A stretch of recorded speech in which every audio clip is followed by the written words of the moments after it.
Hello বন্ধুরা, আমি সুস্মিতা। নতুন আরও একটা ব্লগ ভিডিওতে সবাইকে স্বাগত জানাই।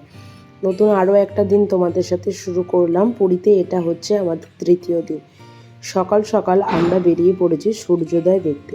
তো তখন ঘড়ির কাঁটায় বাজে প্রায় ওই 4:45 মতন, কিন্তু এখনও পর্যন্ত কিন্তু সূর্যের দেখা পাওয়া যায়নি। আজ নাকি সূর্য উঠবে 5:59 নাগাদ। তো দেখো, সূর্য তো উঠেই গেছে। তো এই ভিডিওটা আমি শর্টে করেছি বলে ব্রড ভিডিওতে আর করা হয়ে ওঠেনি। আর সকালবেলার এই যে অপরূপ সৌন্দর্য, সত্যি কথা বলতে, যারা সবারই তো কর্মব্যস্ত জীবন, তো এই জিনিসটা, এই অপরূপ সৌন্দর্য কিন্তু সবারই খুবই ভালো লাগে বলতে পারো। আর তাই তোমাদের সাথেও শেয়ার করছি, কারণ ভিডিওটা হয়তো এডিট করা যায়, সব কিছুই করা যায়, কিন্তু এই ভিডিওটা না যখন তুলেছি বা তারপরে না আর এডিট করতে কোন জায়গাটা যে কেটে বাদ দেবো সেটা বুঝতে পারছি না। তাই তোমাদের সাথে পুরোটাই এই অপরূপ সৌন্দর্যটা শেয়ার করছি। আর এদিকে বেশ কিছু কচ্ছপ মরা অবস্থায় জলে এসে এরকম পড়ে আছে। তো বেশ 3-4টে আমরা এরকম দেখলাম। আর এদিকে যারা মাছ ধরতে যায় নিজের নৌকাগুলো করে, তারাও মাছ নিয়ে এসেছে, দুটো একটা নৌকা। তো সেই মাছগুলো তোমাদের সাথে শেয়ার করলাম। সূর্য খুব সুন্দরভাবে উঠে গেছে, আর জলের মধ্যে যে পড়ছে না, কি দারুণ যে দেখতে লাগছে, সত্যি যা বলে বোঝানো যাবে না। যারা এই পুরীতে এসে সূর্যোদয়টা দেখতে গেছো, তারাই একমাত্র জানো যে এই জিনিসটার সৌন্দর্যটা ঠিক কতটা। আমরা এবার আস্তে আস্তে পাড়ের দিকে উঠে যাচ্ছি আর কি।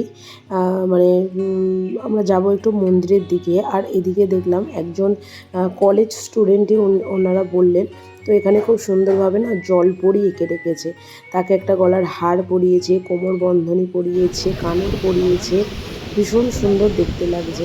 আর ওরা বলেছিল যে দেখার পরে, যেহেতু কলেজ স্টুডেন্ট কষ্ট করে করেছে, আমাদের তো 10-20 টাকা কত দিকেই যায় না কেন তাদেরকে দেওয়ার জন্য। তো আমরাও দিয়েছিলাম। এটা আমরা পাড় থেকে যখন উঠে যাচ্ছিলাম তখনই দেখলাম। আর সমুদ্রের ধারে এই যে চেয়ারগুলো রাখা থাকে, জানেন, চা খাওয়ার পর এরা ঘন্টা হিসাবে এটাকে ভাড়া দেয়। আর পুরী কিন্তু এখন খুব জমজমাটি। মোহনার দিকে মেনলি যারা ছোটোখাটো একটা মোহনা বলে চিনে থাকো, সেটা তো খুব ভালো করেই জানো যে ওদিকটা অতটা জমজমাট ছিল না। কিন্তু এবারে গিয়ে দেখলাম পুরীর সমুদ্রের ধার কিন্তু শেষ অবধি কিন্তু জমজমাট। তো আমরা সকাল সকাল এখানে বিপত্তারিণী চণ্ডীবাড়ি দর্শন করার জন্য চলে এসেছি।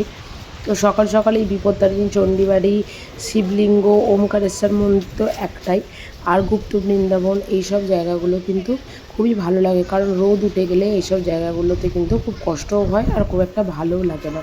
তো আমরা এখন যাচ্ছি বিপত্তারিণী মাকে দর্শন করতে। এখানে জগন্নাথ, কিছু গুরুজি আর কিছু এখানে আমাদের বলতে পারো খুব পজিটিভ এনার্জি দেওয়ার মতন কিছু বাণীও এখানে লেখা ছিল। তো সেগুলোই তোমাদের সামনে তুলে ধরলাম। কে কে এই বিপত্তারিণী কালীবাড়ি আর ভিজিট করেছো অবশ্যই কিন্তু আমার কমেন্ট বক্সে এসে কিন্তু জানিও। ভীষণ সুন্দর একটা জায়গা। আর পুরী কিন্তু আমাদের বাঙালিদের একটা ইমোশনও বলতে পারো, যে মানুষের সময় অসময়ে মানুষ কিন্তু মন খারাপ থাক, ছুটি থাক, যাই থাকুক না কেন, পুরী, দীঘা মানুষ এগুলোই ঘোরে। তোমাদের মন্দিরের ভেতরটা ঘোরা হয়ে গেছে, আমরা এবার বাইরের দিকে যাচ্ছি। তো গুপ্ত বৃন্দাবন আর তার মাঝখানে এই যে বিপত্তারিণী কালীবাড়ি, তার মাঝখানে কিন্তু একটা ছোট মোহনা পড়ে। এই মোহনাতেও আমরা যখন ছোটোবেলায় বাবা মা, দিদা দাদুর সাথে আসতাম, তখন কিন্তু এখানে নামতে দিত। এখন দেখলাম সব প্লট করে হোটেল হবার জন্য কিন্তু সমস্ত কিছু এখানে মোটামুটি করে ফেলেছে। তাই তো আপনাদের মোহনা যদি আসতেই হয়, তাহলে কিন্তু সমুদ্রের পাড় ধরে ধরে হেঁটে আসাটাই আমার মতে বেস্ট অপশান। তো আমরা এখানে ওমকারেশ্বর এবং 108 শিবলিঙ্গ যে বলা হয়, সেই মন্দিরের মধ্যে এখানে আমরা চলে এসেছি। তো চলুন ভেতর দিকে যাওয়া যায়। তবে যাওয়ার আগে একটা কথাই বলি, যেহেতু ভয়েস ওভারটা পরে দিচ্ছি, এত অপরূপ সুন্দর এই মন্দির আমি প্রথমবার ভিজিট করছি। আমি এটা নিয়ে 9বার পুরী এসেছি, এর আগে কখনো এটা হয়নি। এটা নতুন হয়েছে, নতুন বলতে ওই 4-5 বছর মতন। দারুণ একটা জায়গা, কিন্তু এত সুন্দর জায়গা আর এত সুন্দর কারুকার্য। সত্যি শিল্প এমনই একটা জিনিস, এত সুন্দরভাবে করা না, দেখলে চোখ কী বলবো, চোখ পুরো একদম একটা জায়গায় দাঁড়িয়ে যায়, এরকম আর কি একটা সুন্দর জায়গা। তো এই হচ্ছে পুরো মন্দিরটা। তো চলো মন্দিরটা তোমাদেরকে ঘুরে ভিজিট করে দেখানো যাক।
প্রচুর জবা ফুল ফুটেছে।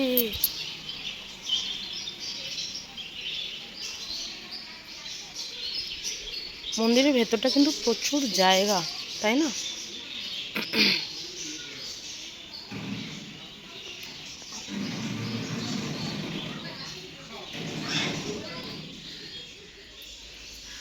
কি দারুণ জায়গা সত্যি, এগুলো নতুন করেছে।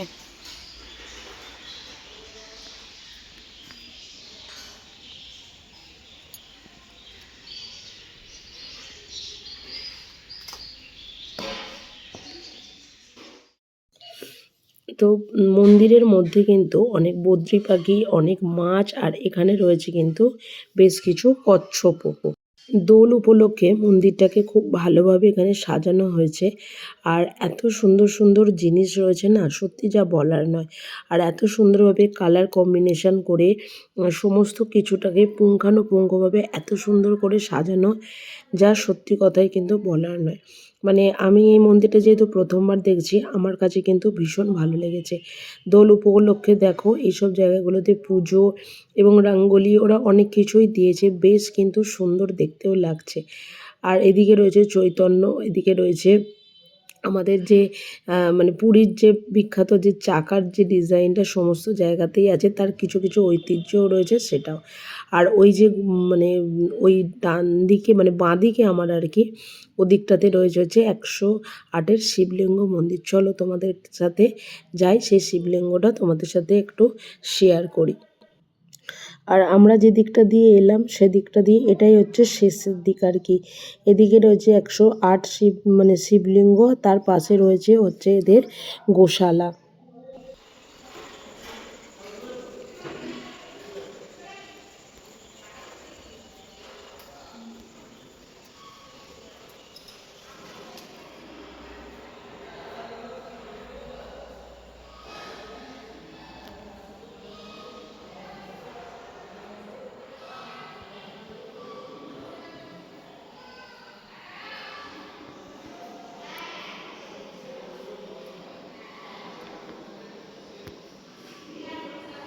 এখানে প্রত্যেকটা নাম লেখা আছে: গোরখনাথ, অম্বিকেশ্বর, কৈলাসনাথ, অগ্নিশ্বর, সোমনাথ, মল্লিকার্জুন, মহাকালেশ্বর, ওঙ্কারেশ্বর, বৈদ্যনাথ।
চলুন ভিডিওটা এখানে শেয়ার করলাম। যারা যারা এই মন্দিরটা ভিজিট করেছো আমাকে কমেন্ট করে জানিও, এবং যারা যারা নতুন দেখছো তারা তারা জানিও যে কেমন লাগলো তোমাদের ভিডিওটা, কেমন লাগলো তোমাদের মন্দিরটা। সুস্থ থেকো, ভালো থেকো, দেখা হবে নতুন আরও একটা ভিডিওতে। টাটা।